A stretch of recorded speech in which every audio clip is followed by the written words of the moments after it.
Sometime Spouse Weekly Podcast. I am Christy Ogle, the CEO of Sometime Spouse Handyman and Household Services, where you can rent a husband or a wife, and it's totally legal. This week on the podcast, we talk about different things. This week, I'm talking about marketing woes. Oh, I have so many friends that are in business for themselves. And one day, I was sitting in my office, and my friend came in and said, Christy, you're not going to believe this, but my competitor started doing the same exact thing that I'm doing, and they're marketing it. I know that they got the idea from me. I said, welcome to my world. It's happened a million times. When we started our first Sometime Spouse business, there was 2 handyman in Waco, Texas. Now there's over 100 handyman in Waco, Texas, doing the same thing that we've done. We were the first franchise to be a handyman and household cleaning franchise in the world. And now I see some people trying to do the same exact thing. It's normal for competitors to start doing what you're doing. Today, I want to talk about 3 high-impact fixes that can cure your marketing woes. How many times has a competitor got over on you? The feeling of being left behind just eats away at you until you do something about it. The problem is that we always feel like we have to come up with some grand plan in order to get business skyrocketing again. Don't be fooled. Getting back on top of the market isn't as tough as it seems with these high-impact, easy fixes to your marketing woes. Number 1, the magic number is 1. Have one deal. You advertise one thing at a time. It doesn't mean that you can't sell more than one thing at a time, but only have one sale at a time. So, if you're in a mattress business, don't put your mattress, box springs, and all your bedding on sale at the same time. Have one sale at a time. Customers have a tendency to get confused if you're having a sale on multiple things at the same time. So I'm in the handyman and household cleaning business. If I'm going to have a sale, it means I'm going to have a sale on handyman or housekeeping services. Not both at the same time, because it gets confusing. You have to be crystal clear with the customer so there's no confusion, because when there is a confused mind does not buy. You also want to encourage them not to procrastinate. Procrastination kills more deals than anything. It's the greatest thief in marketing, procrastination. Instead, offer your customer a special initiative that's for a limited time only, or have a date that the sale ends. You make extra profits from this instead of losing the sale. Number 2, outsmart your competitors. Your competition is looking for you in all of the usual places. Don't go there. Quietly look for a new method to advertise and a new market to target on. Niche markets provide a perfect sneak tactic for reaching new clients. Here's the key.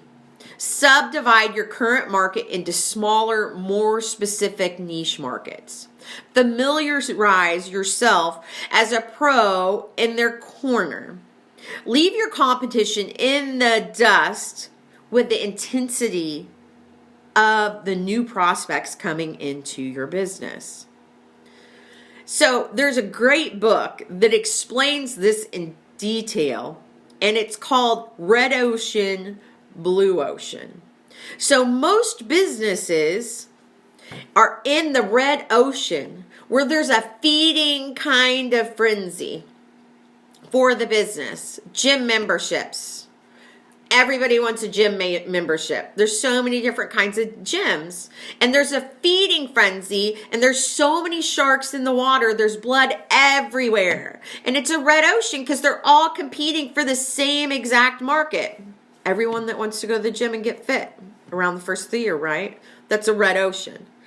If you want to get a niche market and specifically go after busy professionals, moms with kids in elementary school, or moms that just had babies, go after that niche where nobody else is targeting, you'll have more success. Now, that doesn't mean when you go after your target market and it's a smaller niche that you say, no, you're not a mom of a 2-year-old or younger. You can't come to my gym or you can't come to my fitness class.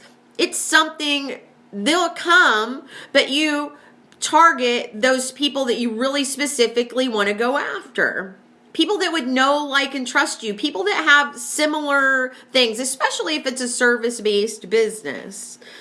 So you go after that niche market, you'll get more people, even though you're really targeting a smaller population. They can have that red ocean, but you'll dominate that blue ocean where nobody else is. Or I was talking to somebody yesterday that was in a cosmetics business, and I said, they've got stuff for men, women, every color, every ethnicity, right? So everybody under the rainbow. But everybody goes after this one target market, and that is a feeding frenzy. So if you would find a niche market, and we talked about, you've got a men's cosmetic line, why don't you go after men? Nobody would even think to go after men because 61% of business owners are men. Go after the men, and then you can get their women in the offices.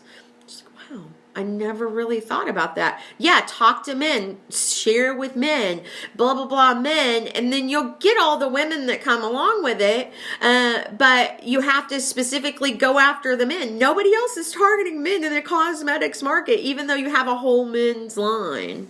So we talked about that. You want to also modernize your marketing techniques. It's a special skill to modernize. So I actually teach people the 8 different ways to drive revenue into your business. And some of those things are direct mail, telemarketing, door-to-door sales. It looks different in 2019 going into 2020 than it did in 1985. Those things are totally different now than 1985. So you have to modernize your marketing. I was recently at a marketing conference, because you know that I nerd out on that. Some people nerd out on Star Trek. I nerd out on marketing, sales, and business. That's me. That's what I love. So I was there, and there was 2,500 people there. They were between the ages of 16 and 85. And they asked, okay, everybody stand up if this applies to you. In the last 60 to 90 days, how many of you in this room have bought something from direct mail? They've mailed you something in the mail and you thought, oh, I need to buy that. Do you want to know how many of those 2,500 stood up? 0. Nobody bought anything over the phone. So that tells me as a marketer, I don't need to sell things, or I don't need to do direct mail. Then the next one was, how many of you have bought something from a telemarketer over the phone? 2,500 people, 18 to 85. Do you want to know how many people stood up? Absolutely none bought anything from a telemarketer, and absolutely none bought anything from direct mail. The third way to advertise or to market the business that they were asking about was, how many of you in this room, 18 to 85, have ever or currently purchased something in the last 60 to 90 days from regular advertising, TV, radio, billboards, that sort of thing? How many of you purchased something because of what you saw on TV or you heard on the radio? Or about 15% of the people stood up. I wasn't one of them. I hadn't. The next question was, how many of you have bought in the last 60 to 90 days from somebody that has recommended something on social media, something on Facebook, somebody recommended on Nextdoor, somebody recommended on Instagram? Ages 18 to 85 were there. About 85% of the room stood up. I was one of those people. I am terrible about seeing what my friends are doing. I have a friend named Erin Ward, and she loves to stand up paddleboard just like I do. And she used to work in New Braunfels on the river that everybody floats in Texas. It's just the thing, you do it. And when she used to work down there in college, and she shared something on her Facebook that the water was up in Texas, and this is one of the first opportunities that you'll ever have to whitewater in the state of Texas. And she'd either done it or she recommended to do it. The next day, I was in New Braunfels whitewater rafting with my children on this river because she'd recommended it. I never would have went whitewater rafting in Texas if it wasn't for my friend Erin Ward that put that on Facebook, and I have to go there. So those recommendations are so powerful online. So that's one way to outsmart your competitors. And then the final way at this conference that they talked about marketing your business was, how many of you in the last 60 to 90 days have purchased something online? Ages 18 to 85. How many of you have bought something off Amazon, HEB.com, Walmart.com? How many of you have purchased something online? Do you know how many people stood up? Every single one. Every single person. So knowing that information is very powerful as a small business owner, knowing what kind of marketing works. Quit wasting your money on those old ways. Modernize your advertising so you can nail it and get that business to start going again. There's also some inexpensive marketing tools that still carry a personal message and are easy to read. But you do want to utilize high impact colors to capture the reader's attention. Your competition won't even know that you're using them, especially if you're doing it online.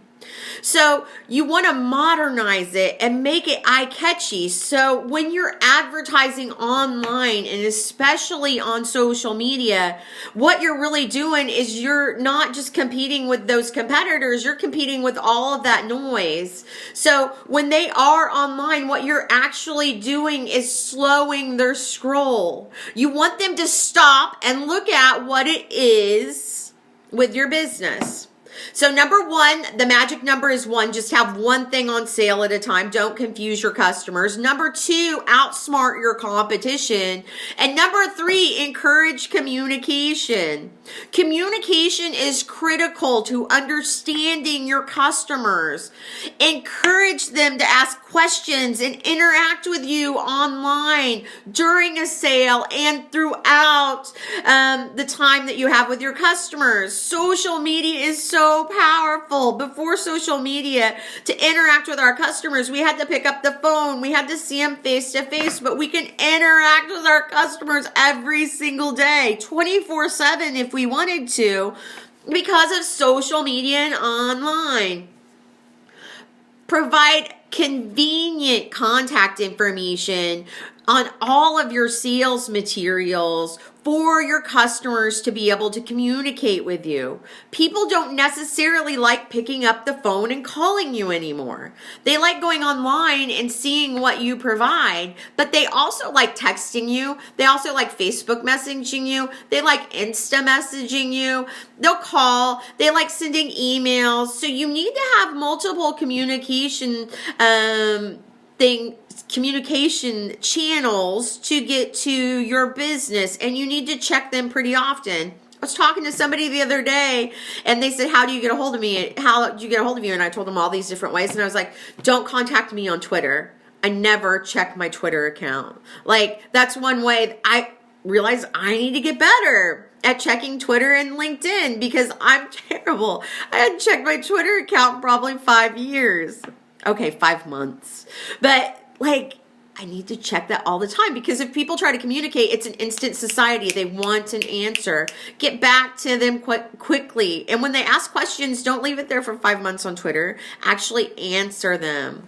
Confused customers make it easier for them to go to the competition. And most competitors don't really focus on these things. When you focus on the 3 ways and the 3 quick tips to have high impact fixes to your marketing woes, you'll have much higher impact with the marketing that you're doing, and you'll outsmart your competition every single time.